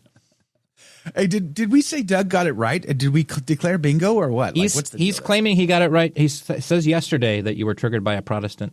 I don't remember being triggered. Does anybody remember me being triggered by a Protestant yesterday? I feel like I remember something Protestant, not in the chat. It was something else.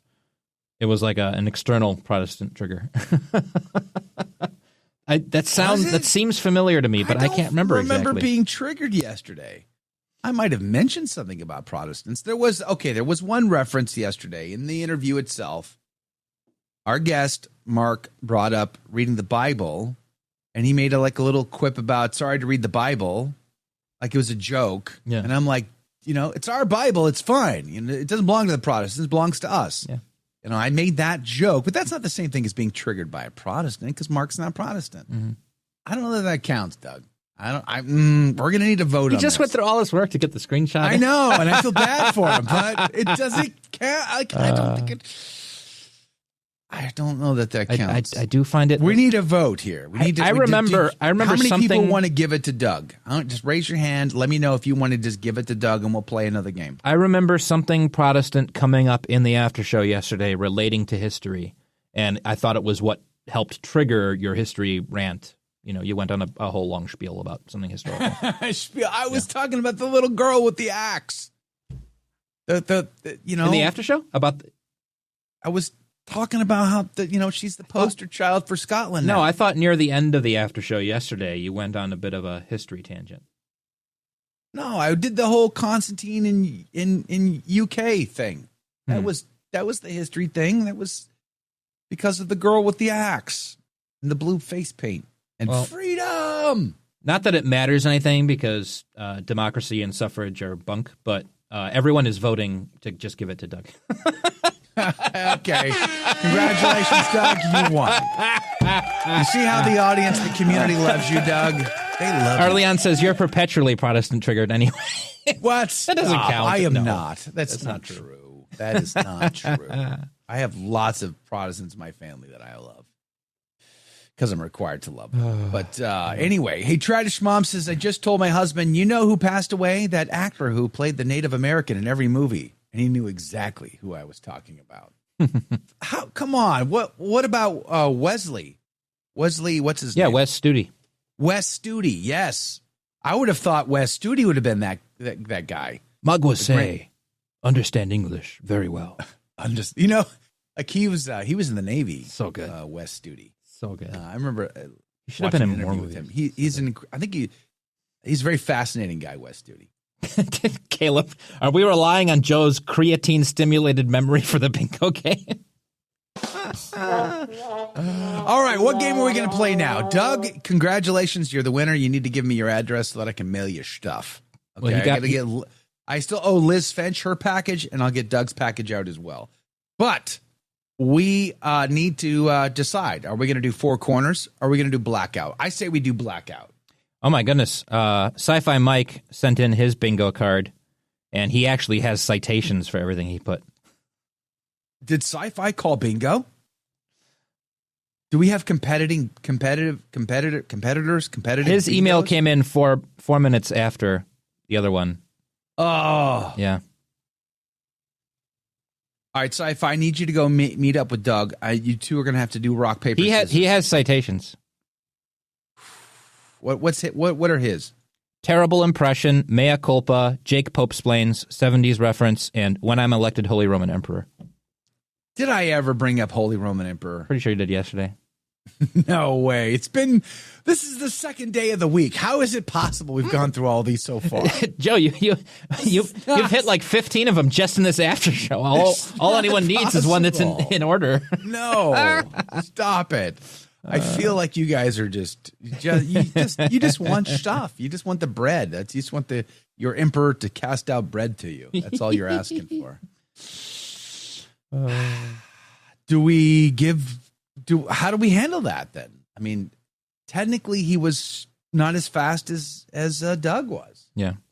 So I don't know. But again, he has the citations, whereas people are kind of just acclaiming Doug. Don't clear the board, Judy. Don't. It's like when they vote. It's like when they used to like just gather up a guy and say he's going to be our new archbishop back in the day, and the Vatican was just like, oh, okay.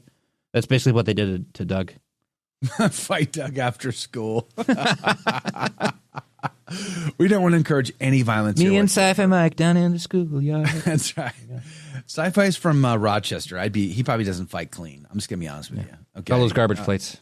Yeah, it's all those garbage plates. You don't want to go up against those. He can't go more than a minute, or he'll be winded. So no, I was gonna say all that protein. All that protein. He's got the energy. Melissa says, does that mean I can mark my square that's SYS Protestant triggers Joe? See, I don't recall ever being triggered by a Protestant yesterday. I don't think it counts personally. I don't think we should be marking that box because I wasn't actually triggered, but you all voted to just give it to Doug anyway. Yeah, it's true. We did. We already called the state for Doug. We can't go back. We can't go back. Once what I have we already had the jump of votes in the middle of the night. What I have said, I have said. What I have written, I have written. Quod scripsi. Yeah, so Doug is our new archbishop. Quote screenshot. Clancy says, give it to him, Gugwensa said. So there you go. Janice says, you didn't ask for citations, so it's Doug. You're right. Yes. We didn't say they had to provide citations. We're going to trust that Doug was marking his card in good faith about the Protestant rant. Bingo board triggers Joe. Bingo board, yes. Yeah, let's make fighting over the bingo rules an extra category next time. Okay, all right, listen.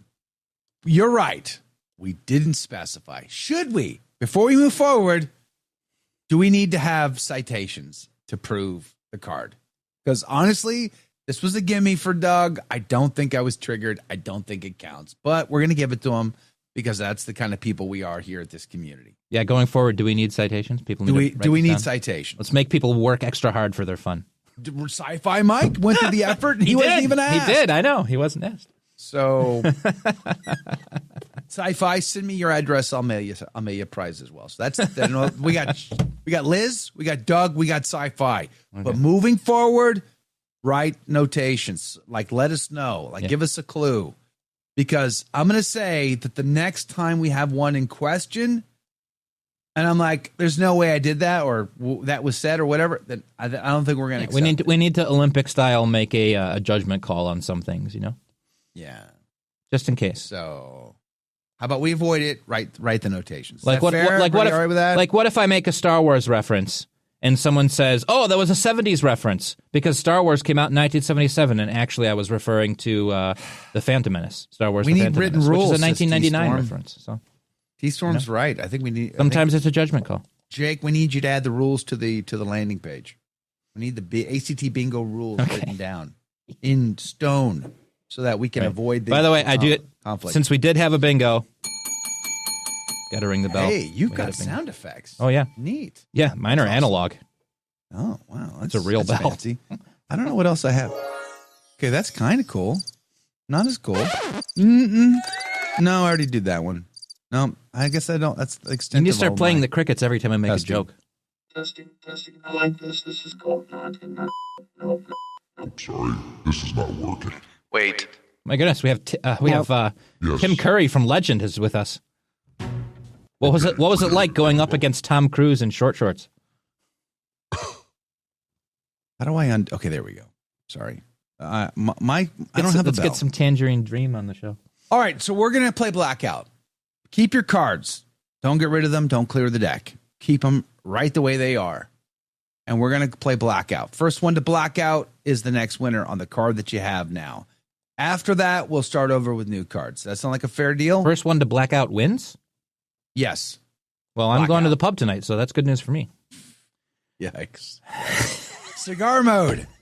You can't unring the bell. It is us here, Joe, being triggered. Not whether Joe actually feels it. Ooh. Facts over feelings. So, is there a box that says the audience is triggered? Because maybe there needs to be. I mean, there needs to be a box. The audience is triggered. That'd be too easy. I do that every almost day. like a freebie at that point. Seriously. Okay, so but Blackout means you fill out every square. That's the goal. Every square. The goal is to fill out every square. Square. And it's fitting because the background of the cards is black because I've got custom backgrounds now. Yeah, he went all themed on us there. Mm-hmm. The leper, says Adam. What about the leper?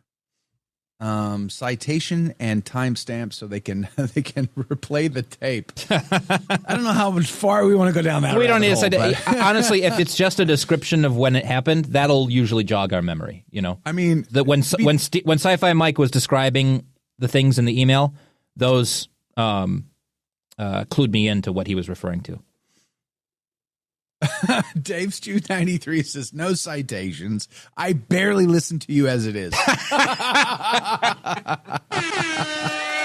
That's true. It's the truest thing that's been said on the show so far. Oh, that's so good. I like that. It's true too. It's fine. It's fine. It's great. Welcome to White Noise with Joe and Jake. Yeah, exactly. Look for great interview with Diane Montagna and Gavin Ashington. I'm guessing that's what you mean there. On the trad mass survey that she uncovered showing Pope Francis used that survey to limit the TLM. She was also just on a different podcast too. I tried to interview her when I was in Rome, but she didn't want to. She didn't want to do that. So God love her. Alaric says my heart goes out to Sci-Fi though, especially if he has to wait longer for an ACT mug. I know the whole mug thing. Like, I got to get on that, I guess, because nobody's going to get on it for me, I suppose. So I got to figure. I'm going to have to. My problem is it's not going to be what we had hoped it was going to be, because we never heard back from them, and they just apparently aren't interested. Well, I mean, did we talk to them about the mug? We only talked to them about the coffee. That was what the ongoing discussion was. Well, the coffee was the hang-up. The mug was part of the conversation. Yeah, I'll reach out to them. It's been a while since I've been in touch. Max says blackout games lives matter, I think is what he meant to say. It's true. They do.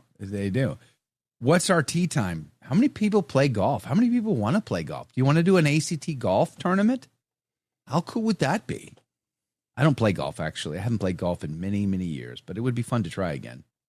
The Bulgarian judge mini golf. ACT you want to play mini golf? Mini ACT golf mini golf tourney. That'd be great, actually. That'd be really fun. What is yeah, you just gave me this great idea. Like, ACT let's go mini do putt. that. Let's do it. Is there an epic mini golf course near the Buffalo studio anymore? I would think so. There's quite a few in the area. I mean, the problem is that's way up in Buffalo. Maybe we do it in like St. Louis or someplace where it's centrally located. Do it far away from everyone. Yeah, everyone equally suffers to get Yes, there. there we go. I don't know. Buffalo is hard to get to for me. I can never Yeah, I get know, there in I a know. timely fashion. It takes the entire day to get up to Buffalo. It's always crazy. We used to be a central hub of travel, and now we're Not no mo. now we're a stopover.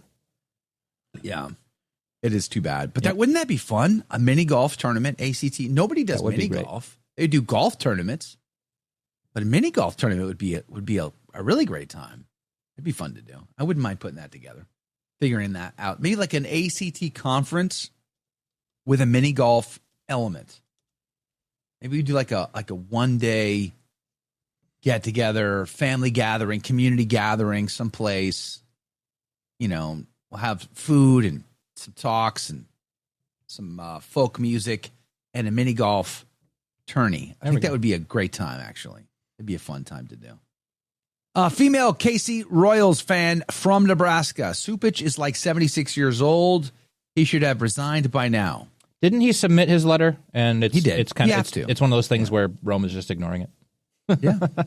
Rome does that all the time.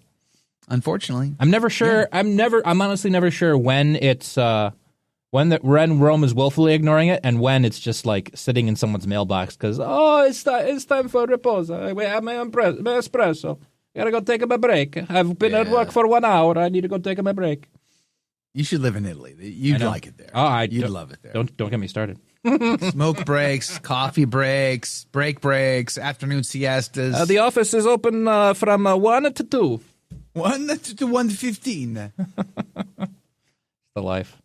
Yeah, buddy. It's August. We kind of leave at this time. Actually, Catholic living. Come on, man. Whatever. Protestant work ethic. Drink some coffee and get some stuff done, all right? Beverly Hamilton, good morning. Thanks for hanging out with us. So Darren said, what about one in Texas and one in New York? Oh, I got another idea. I got an idea that would make this possible no matter where you live on planet Earth. With some exception, obviously, because of time zones.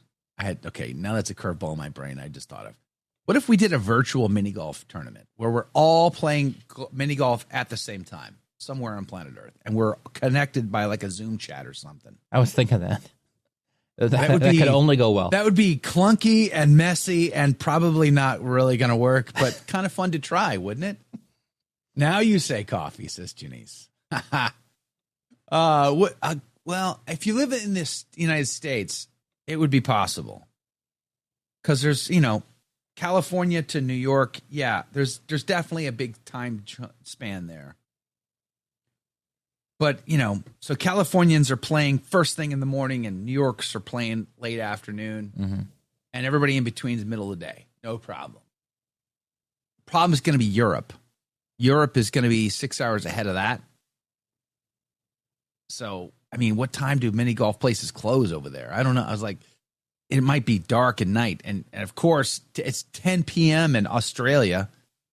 You'd have to know the people who own the place to be able to keep playing down there at that time. And the thing is, you wouldn't be able to equally compare like the par of each hole and that sort of thing. That's It'd be tricky. true. It'd be tricky. That would be tricky too. That would be tricky. Like if this was the ACT International Zoom Call Darts Invitational, like everyone can have the same dartboard, and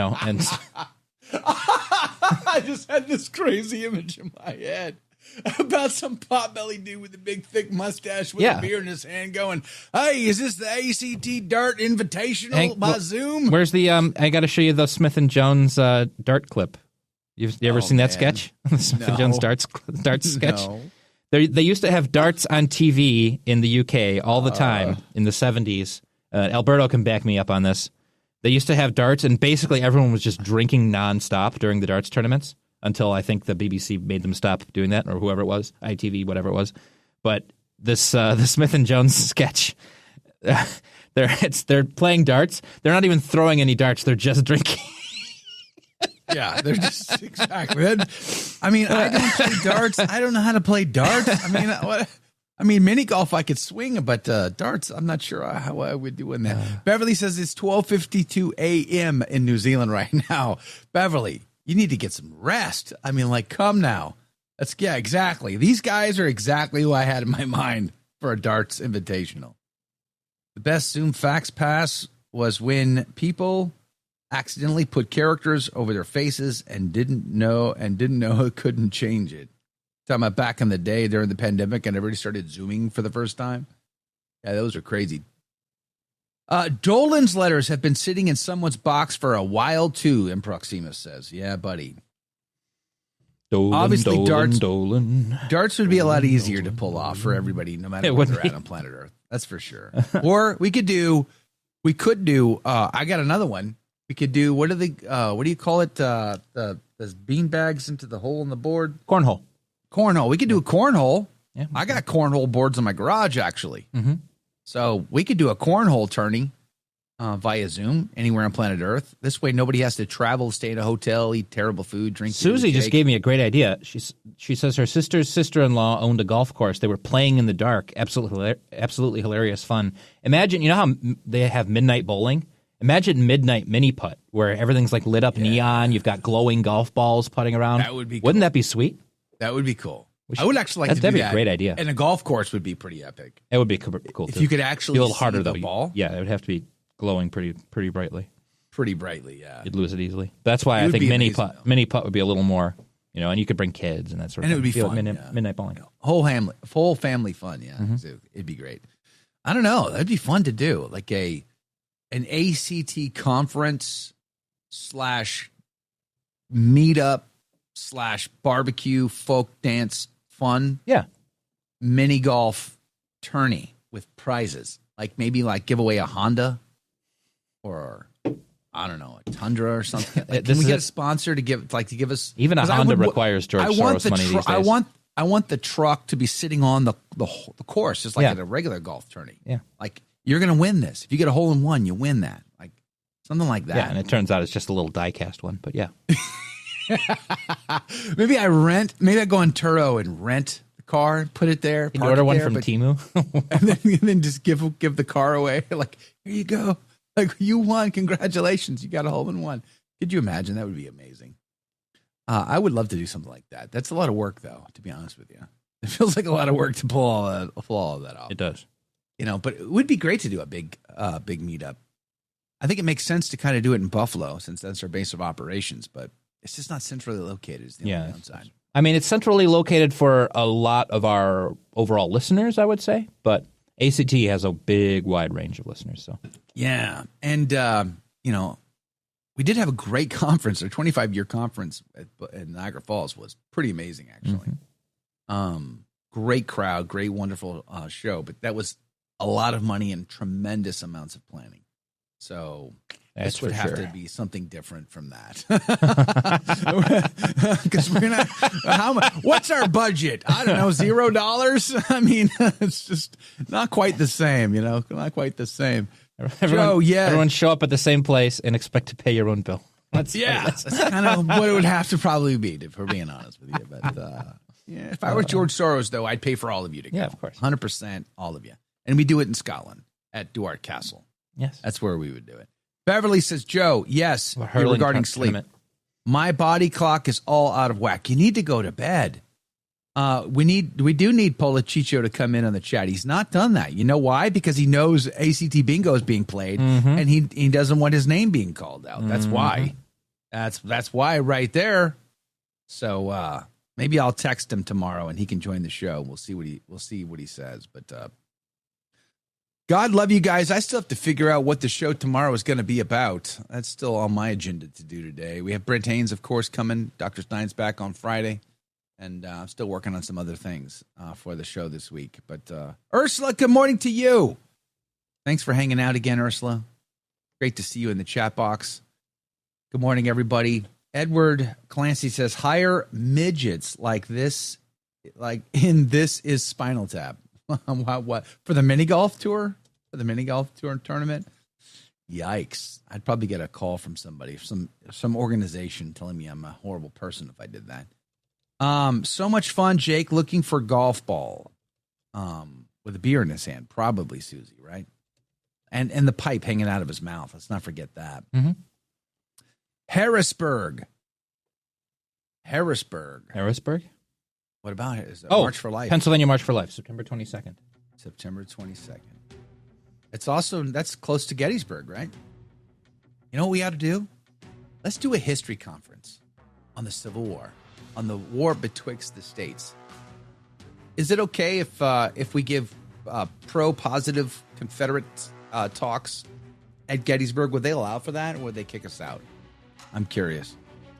Maybe we go to we just go to Pickett's Charge right there, and that's where we gather up, right at Pickett's Charge, and we just give a series of talks on the Confederacy.